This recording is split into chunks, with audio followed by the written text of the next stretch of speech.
I always seem to have these interesting adventures with the trains here. This train arrived about, say about 10 minutes ago. I didn't pay any attention to it. Looked pretty damn ghetto from the outside. But turns out that this is my train. I wasn't expecting it to arrive so early. But here we are.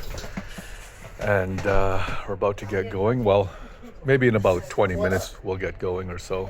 15, 20 minutes.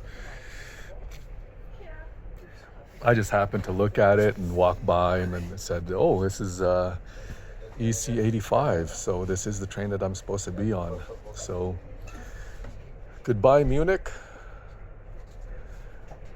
I'll definitely be coming back in the future. This is a wonderful city, much nicer than Berlin. Berlin is an absolute shithole, but I'd go back to Berlin, but